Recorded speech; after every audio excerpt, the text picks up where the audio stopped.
What if I told you that on July 19, 2026, at the MetLife Stadium in New Jersey, the captain lifting the 2026 World Cup trophy won't be doing it by accident? What if the scripts were already written, the math was locked, and the winner was selected before a single ball was kicked? We like to believe in the magic of the pitch, the underdog stories, the late-minute headers, but modern football isn't just a sport, it's a multi-billion-dollar matrix. And like any matrix, it runs on an algorithm. Here we go, sir. FIFA's history is scarred with shadows, from the infamous 2015 Swiss hotel raids to the sudden, explosive legal subpoenas issued by New York and New Jersey state attorneys over ticket manipulation and artificial scarcity at MetLife Stadium. The ticket drops and then the prices were too much, so it's just like, how can you even afford it, right? So it's more than your rent. This ticket price is too expensive. I won't go because of the ticket prices. The system is built on absolute control. We have to clean here first. Otherwise, I will not be able to speak to you, ladies and gentlemen. But the real manipulation isn't a referee taking an obvious bribe in broad daylight. It's a flawless blueprint of historical patterns, mathematical inevitabilities, and hidden administrative design that dictates who is allowed to win. By the end of this investigation, you won't just see the patterns. You will know, with absolute certainty, the exact profile of the nation that has already been mathematically pre-selected to conquer the world in 2026. FIFA executives and others corrupted the process. So get this, the World Cup is weeks away from kickoff, and FIFA, the organization that runs it, is now under criminal investigation. There have been plenty of allegations in the past, I'm sure you've heard them, about corruption in one of the world's richest sporting organizations. Well, let's have a look at quite where this investigation is going, because allegations of corruption within FIFA have now infiltrated every level of football's global governing body. Well, now a massive crackdown by the FBI. 9 top officials accused of taking $150 million in bribes and kickbacks, briefcases stuffed with cash. New corruption allegations have engulfed soccer's world governing body. An inquiry has heard FIFA officials accepted bribes in exchange for votes. People are claiming the World Cup was rigged so that Messi could win. The latest chapter in soccer's corruption scandal takes us back to the beginning.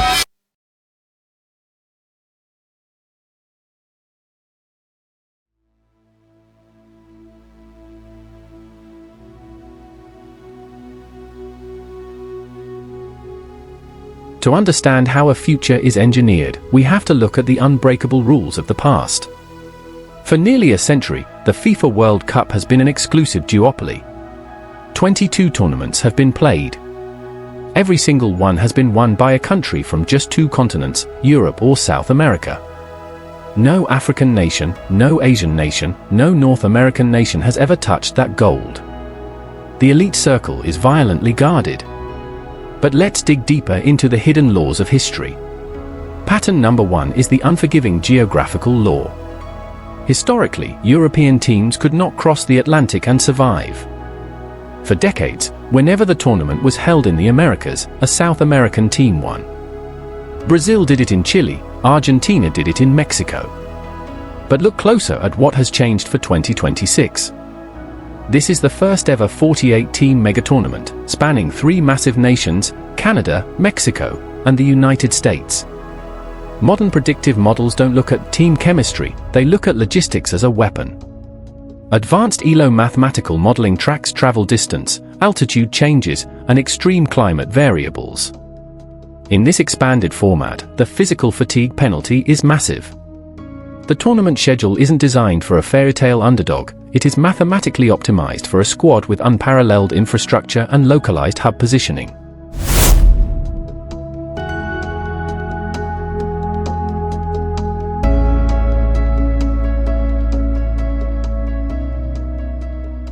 Then comes pattern number 2, the reigning champion penalty. The data proves that defending champions face an invisible, crushing gravity. Argentina enters 2026 with an aging core squad and a massive statistical regression to the mean working against them. The historical numbers show that the trophy almost always returns to Europe after being won by a South American nation. The only time in a century it didn't happen was Brazil's consecutive wins in 1958 and 1962. The system naturally corrects itself to keep the financial power balance exactly where it belongs. If you think FIFA relies on luck, look at the institutions analyzing the game behind closed doors. High-level hybrid machine learning models combine for highly restrictive, cold metrics to forecast the winner with terrifying precision. They strip away the emotion. First, they calculate retrospective team ability. This is an exponentially weighted Poisson distribution tracking every single international match over a strict 8-year cycle. It strips out historic reputation and heavily weights brutal, immediate momentum. Second, they inject the wisdom of the crowd. This aggregates real-time player market values from massive crowdsourced data systems. In modern football, money correlates to victory with a 0.8 for statistical reliability coefficient. If a squad's collective net worth doesn't cross the €1 billion threshold, the algorithm completely locks them out of the semi-final matrix.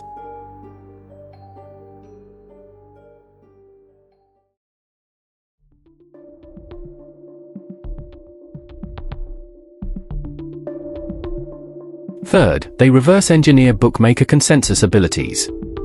They take the secretive, margin-adjusted odds of 24 major international sportsbooks and run them through an inverse simulation approach to strip away public betting bias, uncovering where the smart money is silently moving.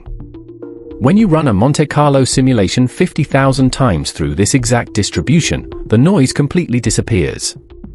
The randomness of a bad referee call or a penalty shootout fades out. What's left is a cold, hard probability. The models aren't predicting a miracle.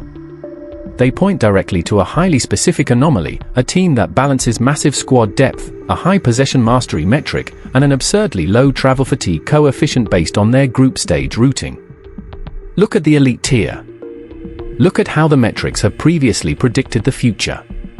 Renowned economists and advanced AI systems have correctly identified the last 4 consecutive World Cup winners before a single match began: Germany in 2014, France in 2018, Argentina in 2022. It isn't luck. It's data convergence.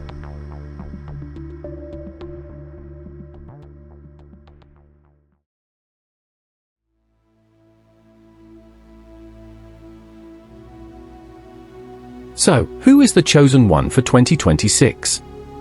Who fits the historical pattern of returning the trophy to Europe, bypasses the altitude and travel fatigue penalties of North America, possesses the top-ranked ELO system, and avoids the reigning champion slump? The algorithm does not lie. The data, the bookmaker consensus, and the historical cycles all converge on a singular, shocking reality. While the public is distracted by the narratives of traditional giants or emotional farewells, the mathematical models have isolated a definitive frontrunner. This year, high-level macroeconomic and historical regression models, the very same mathematical frameworks that successfully predicted the last 3 consecutive World Cup winners, have completed their projections. The algorithm has settled on an unexpected titan.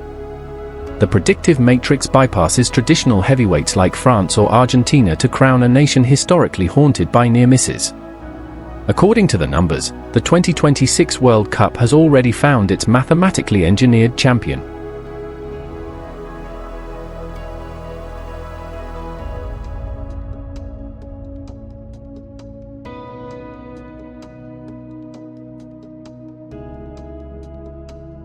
The Dutch side sits perfectly at the intersection of defensive metric efficiency, optimal regionalized group clustering to avoid North American travel shock, and peak squad age distribution.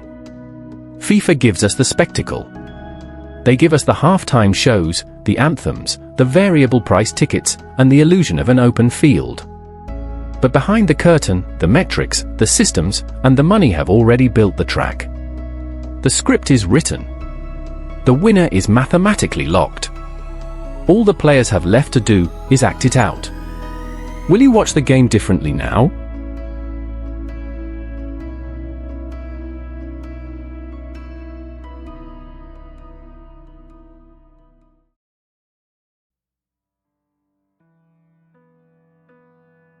There is a boy in Dakar who has won football and no boots. He plays every day. He has watched every World Cup he can remember on a borrowed screen. He believes, completely, without hesitation, that the best team wins.